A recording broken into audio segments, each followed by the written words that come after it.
welcome to this episode of Frontrunner 2020. I'm Ron Turner, and now we come to the time of the program where we check in with Dave Bonham.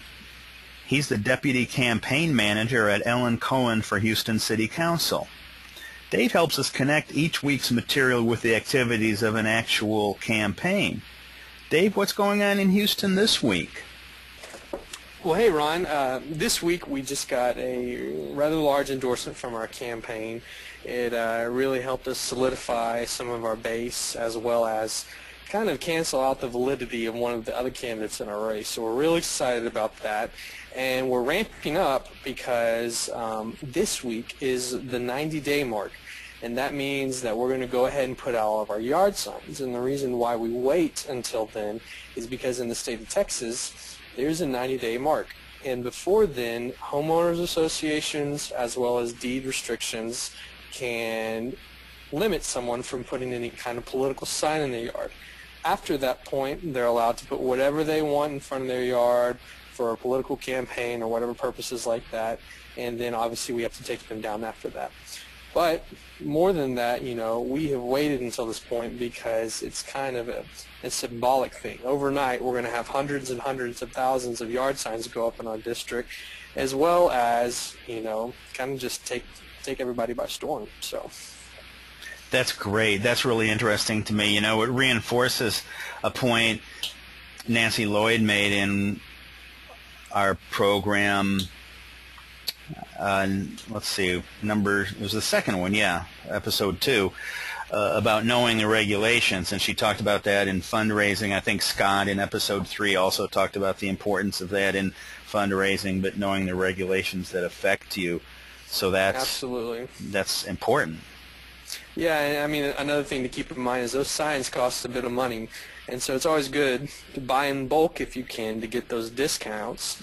And also, you can keep it off of your financial books as well as your reports until that second cycle after July 15th. So interesting how the regulations intersect to influence your strategy too. Absolutely. Wow. Okay. Well, thanks for that update. Let's talk about this week's topic. John Hoadley gave an interesting program, maybe more strategic than some of the earlier ones, where he was talking about big picture and also even some philosophy and values-based recommendations. I'd like to know what you think about a point he made about under the human resources and relationships area, avoid transactional relationships. I know you've listened to the program, so why don't you go ahead and comment on that point, Dave? Yeah, no, absolutely. I think that is one of the most important things you can keep in mind as a candidate or a campaign. You have to develop a relationship before anything meaningful can come out of it. And to go in there guns blazing, asking for someone's vote, someone's support, help in a certain area, when you don't have any foundation to do it, really can be detrimental to whatever you're trying to do. And sometimes it can even backfire on you and make that person not want to help you or help somebody else, another candidate. I can't tell you how many times, my candidate, Ellen, has gone into a meeting where we really knew nothing about the person, what they wanted, and any normal operation might just kind of shut down that meeting or not even let it happen. And then Ellen comes away with a huge financial contribution or an ally or some organization is going to help us later on. It happens all the time, and it happens so much you just have to give it credit. Transactional relationships are not the way to go. You want to build a network because you never know how much it can help you later on. That's a really good observation. I see what you're saying, how it works in practice in the actual campaign.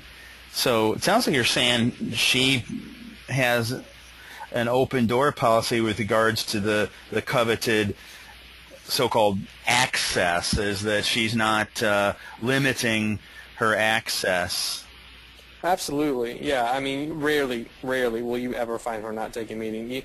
And she will take meetings with people that I would never let her take a meeting with. But she stops me, and we go ahead and put it on the books. It's so important because, there's a very fine line sometimes between your enemies and your friends, especially in politics. And having those meetings with people across the aisle are worth so much. I mean, whether it's ideology, partisanship, or just a particular issue, you have to take those meetings. It's something that's so easy not to do on a personal level, on almost all levels. But at the end of the day, it is worth it, time and time again.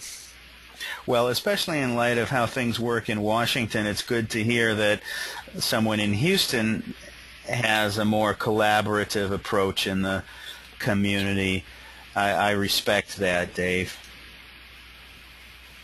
Well, we're pretty lucky, It's I can't imagine what it would be like having to run a campaign and trying to drag her to meetings that she didn't want to go to. It's a very, I feel like it's probably a rare quality in a candidate, or one we're very thankful for. I agree.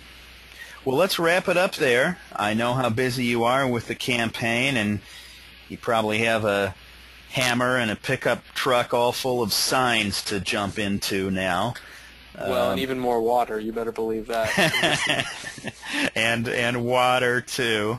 Yeah. So I'll let you go. Upon closing, just again express my gratitude for your participation in Front Runner 2020. Have a good week, Dave. Thanks, Ron. You too.